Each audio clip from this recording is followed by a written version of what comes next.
Of course, the protagonist is at the heart of your story, so it makes complete sense to start with them. But for me personally, I have struggled for years with finishing my projects, and although picking the protagonist was not the only barrier that I faced, I believe it was a major one. If you're new to this channel, welcome. My name is Anna Stride. I am currently working on my first novel. Until recently, I just couldn't make myself care about my protagonists. And if the author herself does not care about the person who is leading the reader's way through the story, it's safe to say no one else would either.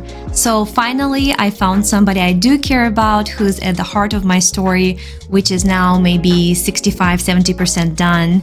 And I want to explore how to make people care, how to choose the right protagonist, how to make them interesting and fascinating for everybody. According to Donald Maas, the head of Donald Maas Literary Agency, standout protagonists are just like people in your own life for whom you care greatly. And to an outsider, they might appear ordinary, but you know them to be exceptional. The trick is to present them quickly in a way that's going to stir the reader's imagination as well as yours. And you have to do it fast because you only have maybe a couple of pages or so to make sure your reader cares to continue reading the story. And that's when the tricks like Save the Cat and other tricks like that come in handy, but they are not the only way to make the reader care. As a side note, in my writers group, we did discuss this book, Save the Cat by Blake Snyder, and one of the writers was really appalled at the idea for two reasons. The first reason was that he thought it just strangles creativity. You're just using this one trick to introduce every single protagonist in every single story in the first 5 minutes. That's just kind of boring because it's so repetitive and unoriginal. And the second reason why he was disgusted is that once he learned about this trick, he could not stop seeing it used in basically every single movie and in many books as well. So my position on that is that people use this trick because it obviously works. And it doesn't mean you have to use it. It doesn't mean it's a rule you cannot break. But to break the mold, to break the rules, you first need to know the rule and know how to use the rule. And then you can go your own way. But also Save the Cat doesn't mean your protagonist must do some universally good deed, even though it does work when they do that. They might do something bad and be interesting. You can send them on an anti-hero journey, or they could just have something fascinating and unique about them that has nothing to do with their actions, but rather with the way that they perceive the world. So that is one of the things that Donald Maas talks about in this book when he writes about creating protagonists, is that it does not have to be something tangible like a good deed or something else. It can just be all about the voice. He actually uses an example from an introduction of a novel, and the protagonist there sounds kind of witty and fun. And he says this is what can pull the reader in as well. It's not about who they are.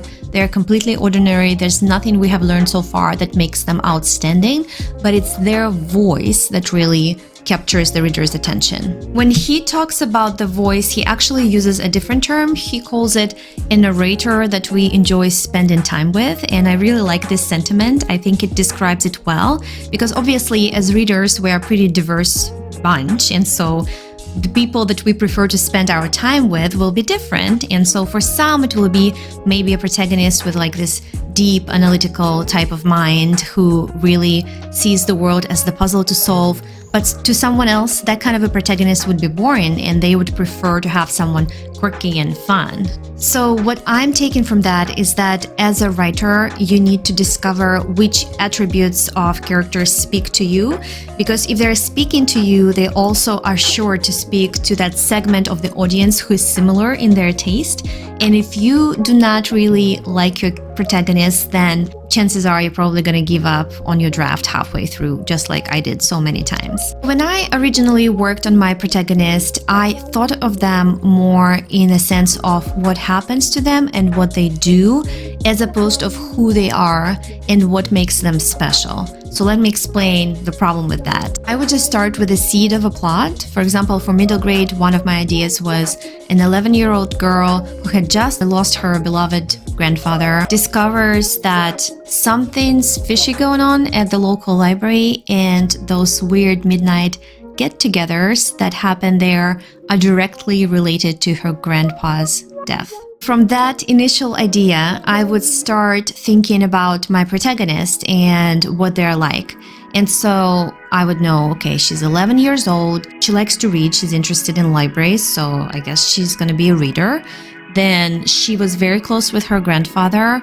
Maybe I'll throw in some family history, like maybe her father abandoned her when she was little, and so her grandfather was like this fatherly figure that she has now lost. And obviously it was like preteen age, that's a big loss. It's definitely going to cause some internal trauma, some turmoil. And on top of that, she's now mystified by what's going on in her local library, so she's curious about that. So you see, these are all attributes of hers that are directly related to the plot. But at the same time, this says nothing to me about why do I have to care about this particular girl, other than just regular human sympathy for her loss. So because of this little bit of the backstory that I would introduce, I would feel as if my protagonist was taking shape, as if they were three-dimensional now with a little bit of backstory, with a little bit of substance to them.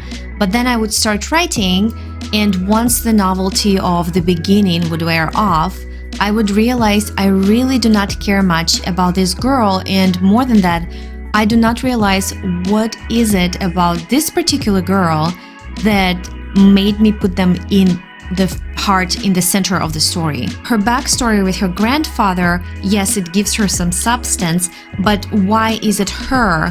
Why didn't I choose her friend Jane down the street? Why didn't I choose her sister? Why is it her specifically that I want to tell this story? So what happened is that I made myself struggle through the story even though I didn't feel the protagonist, didn't care about her. And then as I was writing, I discovered some other characters, including the secondary character, who I found to be much more interesting and whose story I was really itching to tell.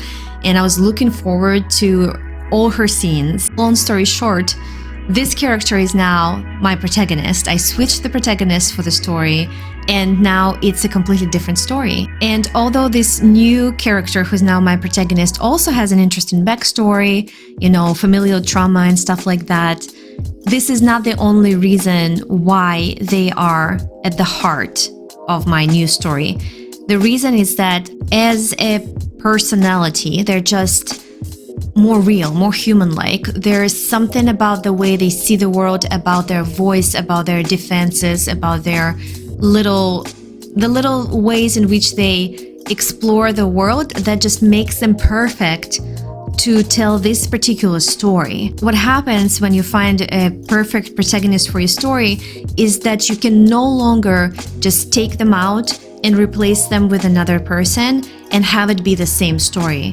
It's gonna be a completely different story because the plot is tied to this person the way they are and the journey they need to take and the lessons they need to learn. And so it's their story and nobody else's. And this is the first time I'm feeling this way about my protagonist. So in this book, Story Genius, Liza Cron talks about this a little bit in her own words. She starts with the what if, obviously, right? So as you're beginning to uncover your story, you're asking yourself this question. And my original what if was, what if a little girl who just lost her grandfather found out that actually it was not a coincidence, it was not an accident, and it had everything to do with what was going on at her local library. So I had this initial what if, but then you go to the protagonist, and many times your original urge is to continue this what if, continue unraveling that, and continue kind of envisioning the plot as it's gonna go. But the problem with that is that if you don't have your protagonist yet, if you don't know exactly who needs to be telling this story and why it's them, basically creating the plot is like trying to fit them in the box that they do not fit in. So you need to tailor the box, you need to tailor the plot to the type of a person that your protagonist is. And so oftentimes if you start with the plot and then decide to focus on the protagonist, it just means you will have to change a lot of plot points to better suit the story that you're trying to tell for this particular person. So she says, yes, ask yourself the what if question, but also think about why this person is telling the story and how you're going to tell the story to get them where they need to be. In the similar venue, she's saying that the events that you're picking for your plotline, for your storyline, do not really matter in and of themselves. They do matter as what they mean to your protagonist, how they affect them in their journey. And she talks about the protagonist as kind of a portal for your reader into the world, right? And so the protagonist's brain is the portal, and the protagonists themselves is a reader's avatar. So through that person, they are experiencing the world and the story and whatever is happening. And that actually reminded me of this big discussion I've seen online before about the popularity of Harry Potter and why Harry Potter spoke to so many kids, like this character in this world. And a lot of people were saying that he was a perfect protagonist because he was just very bland, he was not really this way or the other.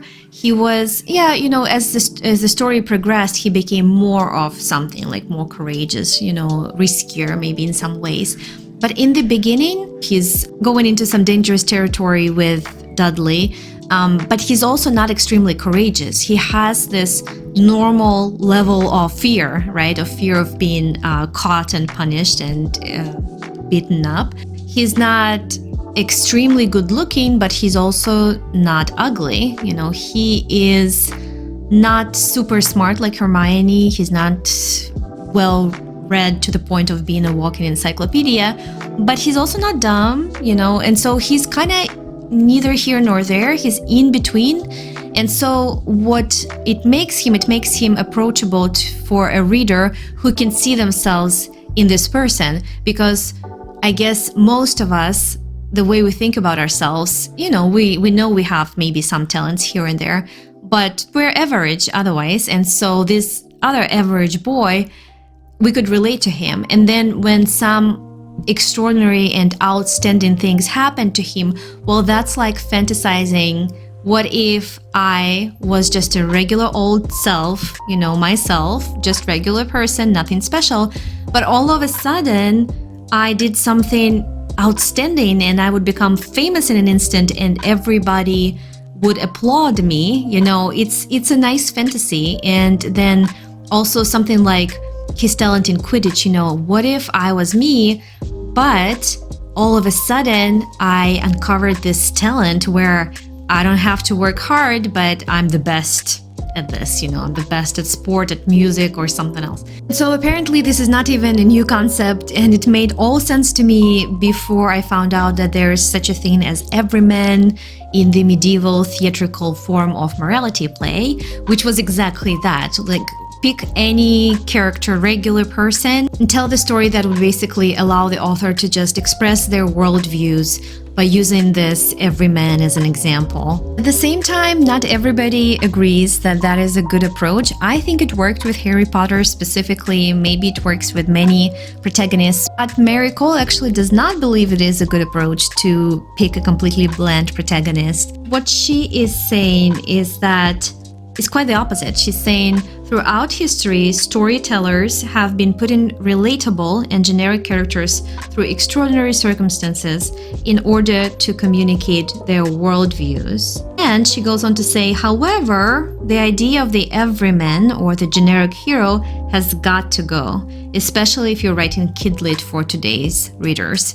So that's quite the opposite view, right? So it's not gonna work, she thinks, if you create just a very bland character who is very easy for the reader to insert themselves in. I think I can see the particular example of Harry as being the mix of both, right? So he's bland in some ways, he's average, he's just like you, but he's also extraordinary in other things. And so it makes him worthy of having his own story and telling this story. But in this particular example, I think the story just happens to revolve around him, right? And it's even, I think that's the heart of the story, that he has all this anger. And it's even a part of what makes him special, is his own understanding of how he should not have been a hero, because he hasn't done anything heroic. He was a baby, he didn't do anything, he just didn't die. That's interesting. I wonder if Joanne thought about that when she was creating him,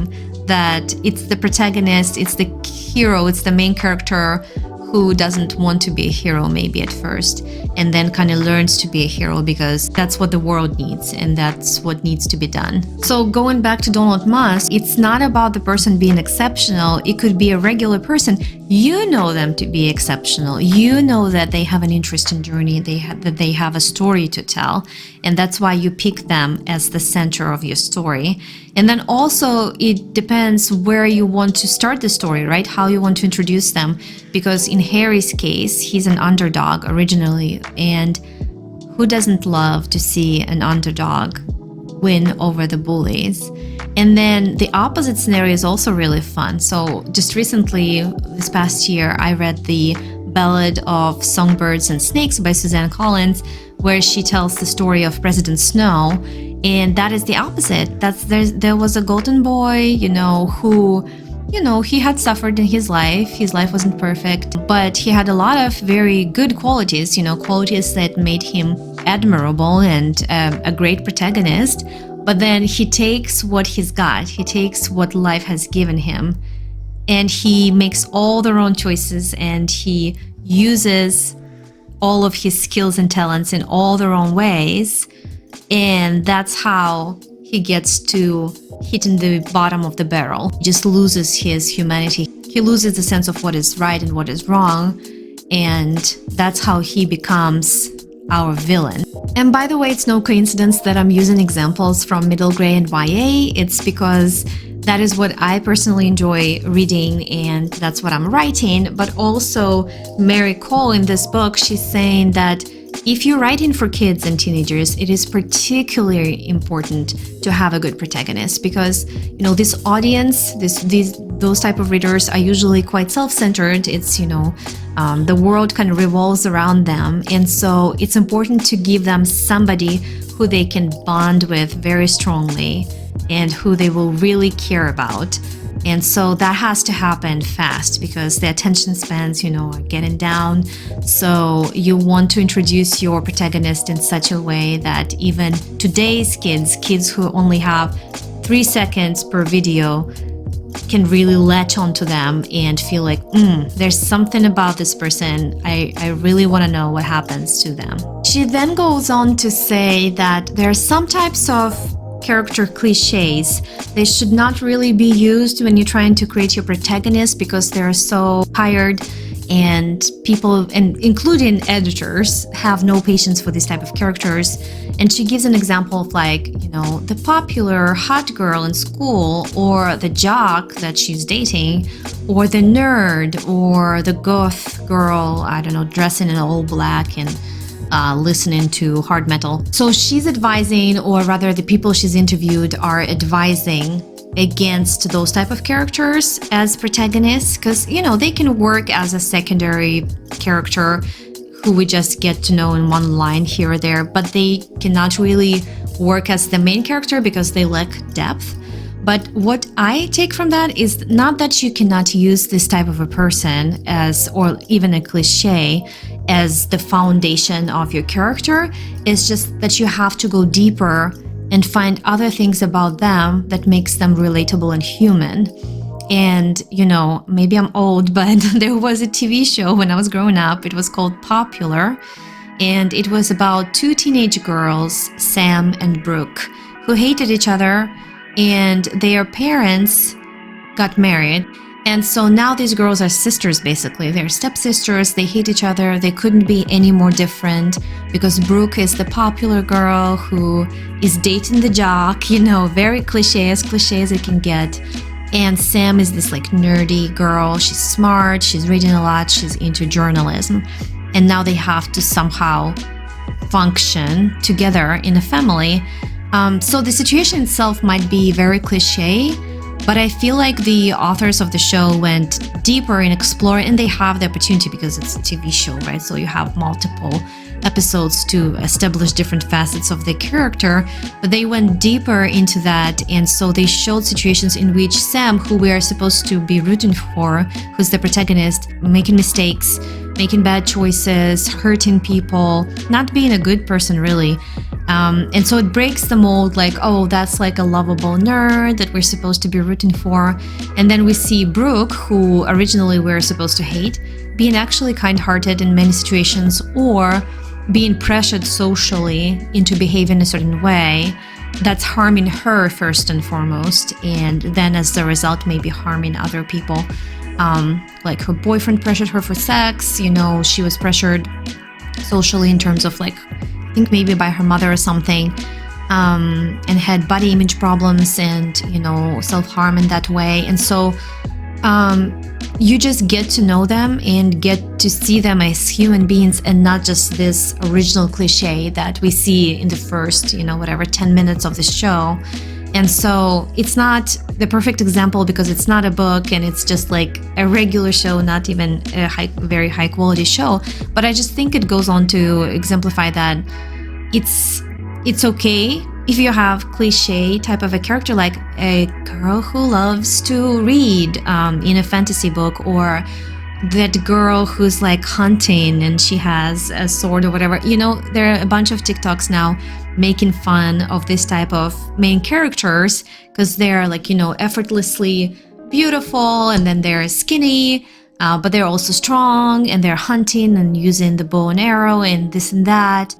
Nothing wrong with that. Like, that could be, maybe it's a cliche for YA, but you can still use that, but show something else, something human that will speak to the reader in addition to those external attributes. Now, if we talk about creating those characters, trying to create this much more to them than the original idea, like somebody who loves reading or somebody who's very independent or something. Some people use character questionnaires, and they really want to know as much about their character as possible, including all the backstory that will never be used in the book, but they feel like they need to know that about their characters, like what's in their fridge, what's their favorite childhood memory, what's something that they think about at night and they cannot go to sleep because they're so embarrassed in their past. Like, they want to know everything about their character. And so sometimes those people use character questionnaires, like 100 questions or whatever. So it gives them a very good idea of who their protagonists are. And some people are just using their life experiences, their observations, to add those quirks and features and, character traits to their protagonist. One thing that people agree on, everybody, is that if you are using real life examples, you don't want to be copying one person and put it into your protagonist fully, right? You want to use a bunch of observations from life and kind of amalgam them into that one character, just because for multiple reasons. The first reason is that obviously you don't want that person probably to recognize themselves, and besides, even if there are those people you meet in life that are like larger than life, very interesting characters, it's still probably not going to be enough to have enough substance for your book. You need to have something else to your protagonist than that one actual real person from your real experience. So all of this writing advice that I got from these books, to me, can be summarized as you want to create a mix. You want to create a mix of familiar and new. You want to create a mix of generic and extraordinary, of real, like those people in your life who you're very curious about, and made up, add in some features and add in something special that only your protagonist can have. And I think a very good way to describe that is this idea of your protagonist being a mirror and a window. So they have to be a mirror so that the reader can recognize themselves in them. This is me, like just like me, this person is caring, but sometimes they lie, or sometimes they make mistakes, this and that. And they also need to be a window to maybe what you can be if you choose the right way, or if you choose the wrong way, or maybe the window into the world and the other experiences that exist outside of your bubble. And with all of that, you also need to really make sure people will enjoy spending time with your protagonist. So there's got to be something about your protagonist that makes them worthy of people's attention, and they'll need to pay this attention for several hours of their life. So there's got to be something compelling about them that you are obsessed with as an author, and that you hope that your readers will be obsessed with as they're reading your book. What is interesting and maybe even poetic is that when we create those protagonists that are a mix of all of this and we put them in the story, then there's a mix of things there as well. There's a mix of friends and foes, of goals and obstacles, of victory and defeat. So there's this binary nature of creating stories that's very fascinating, but that is a topic for another day. What I would like to ask you today is, do you care? Do you feel like you care about your protagonist? Do you cry for them? Do you ever cry when you're writing a scene? For me, I know that there are some situations in which I cry, and I'm always curious about this, because how can something move you when you are the person who engineered the whole experience and who wrote this scene and you know none of it is real? And yet, as you're writing it or you're reading it back, it's moving you to tears. So this is the moment when I feel like what I've done here is real and worthy. Because if I, the person who created this, can still relate and can still feel like I'm in the middle of this beautiful human experience, then hopefully the reader will feel this way as well. And another question I want to ask you is, how do you create your characters, especially the protagonist? Do you use questionnaires? Do you use your life observations? What comes first to you, the idea of the plot or the idea of a person around which the plot will revolve? It's very interesting to hear from other people's experiences. I feel like writing is one of those things where it's like lifelong learning. And so no matter which stage of writing you are at, you're just beginning or you're published author, we can all learn from each other and we can all talk about writing and get something out of it. So I would really love to start a discussion here. But that is all I've got for you today. Thank you guys so much for watching. Like and subscribe if you enjoyed this video. And I will see you in my next one when we're gonna talk about the villain.